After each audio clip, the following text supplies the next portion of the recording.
sabe? A mãe dele é quem cuida do reino e dá conselhos aqui pra galera. A senhoria é bem requisitada, por sinal, elas fazem com que o esqueleto faça parte do oceano, elas ficam reverenciando ele. E aqui é cabeça, até porque as sereias vivem 300 anos e viram espumas do mar depois que elas morrem, diferente dos seres humanos que vivem menos, mas as almas deles são eternas e viram estrelas. Claro que essa era a crença deles, mas era o que a pequena sereia queria. Ela queria sim abdicar das suas dádivas de sereia e seguir essa vontade. E aqui começam as principais diferenças entre o conto e o filme, e tudo começa a ficar mais e mais brutal, digamos assim. Até porque no desenho, as enguias da Úrsula seduzem a Ariel até ela porque sabiam que a gata estava afundada na lama, porque queria aquele cara. Já no conto, ela ficou tentada e buscou por conta própria a feiticeira do mar, que a gente conhece por Úrsula. Ela sabia, né, a feiticeira sabia de todas as vontades da pequena sereia, porque, né, ela é uma feiticeira. E quando a pequena sereia chegou lá, era um lugar tenebroso, o reino completamente feito de ossos com restos mortais dos marinheiros,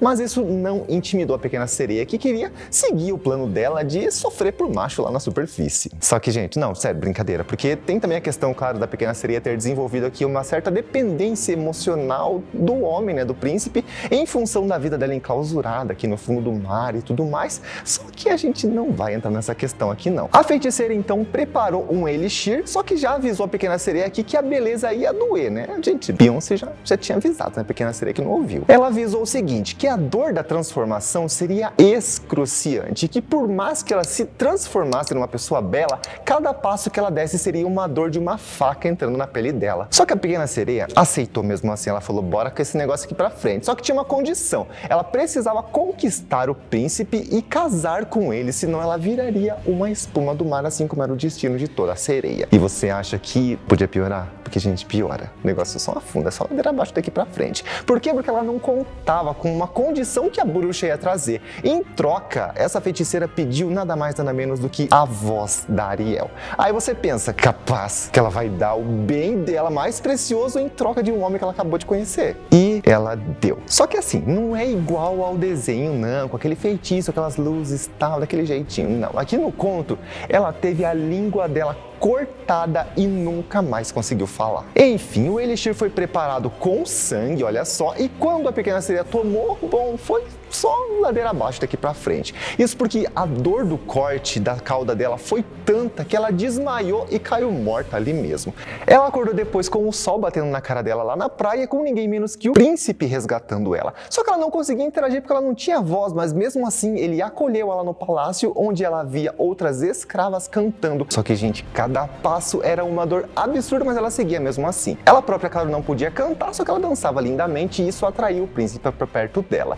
O príncipe, inclusive, deixou ela dormir na porta do seu quarto, numa almofada. Gente, numa almofada. Só que a gata, ela seguia no plano dela firme e forte, porque ela precisava conquistar o boy, até porque agora era tudo ou nada, ou ela fazia isso ou ela morria. Eles, inclusive, se aproximaram tanto que escalaram montanhas, mas os pés dela sangravam literalmente. Mas ela suportava essa dor em nome do amor. Só que depois de um tempo, a pequena sereia passou a receber visitas dos seus familiares do mar e até a avó dela, que não ia à superfície havia anos. E estava nítido que eles estavam infelizes com a partida dela. Só que tudo bem, ela não estava nem aí, porque com o tempo, ela e o príncipe começaram a se aproximar. E naquele ponto, ele não planejava casar com ninguém, não. Já ela precisava que eles casassem a todo custo, porque caso contrário ela ia virar a espuma do mar como destino dela, né?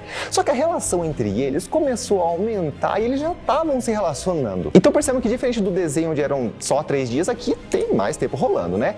Ele estava gostando dela já nesse tempo, o que só, claro, inflava que o sonho dela de conquistar a alma imortal de ser um ser humano, né? Tava praticamente iludindo a coitada aqui. Só que as leis do reino obrigavam o príncipe a conhecer outras princesas e assim foram. O príncipe, claro, que levou a pequena sereia junto porque ele estava gostando dela. No desenho era a Úrsula que havia se disfarçado para estragar os planos da Ariel, né? Só que aqui no conto, não. A princesa, ela realmente existia e, gente, a princesa prometida era linda que dói. E o príncipe, ele parece que nunca viu mulher bonita na frente dele. Ele olhou para aquela mulher e acreditou que ela era a pessoa que tinha tirado ele da água durante o naufrágio. E aqui foi o motivo do colapso da pequena sereia. Isso porque o príncipe e a princesa se casaram e durante a festa a pequena sereia dançou como ela nunca tinha feito antes. Os pés dela doíam, claro, só que a dor no coração dela era maior, então ela não ligava pra isso. A dor, claro, por não ter o príncipe e também por ter perdido tudo na vida dela por causa dele.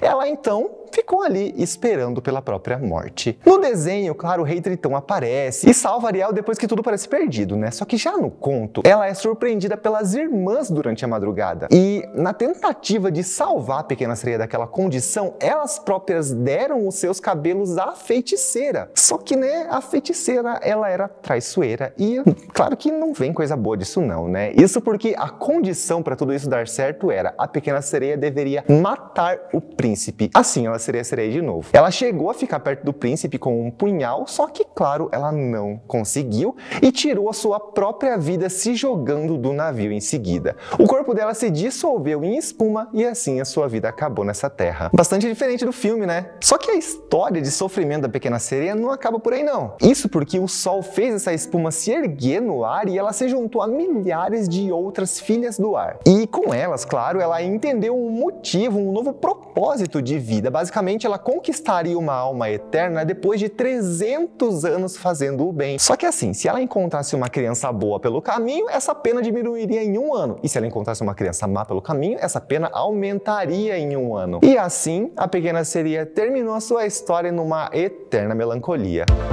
E aí, você conhecia essa versão da história? Quais outras histórias originais você quer ver por aqui no canal? Comenta aí, não esquece da inscrição para não perder nada e tchau! Vejo você no próximo vídeo!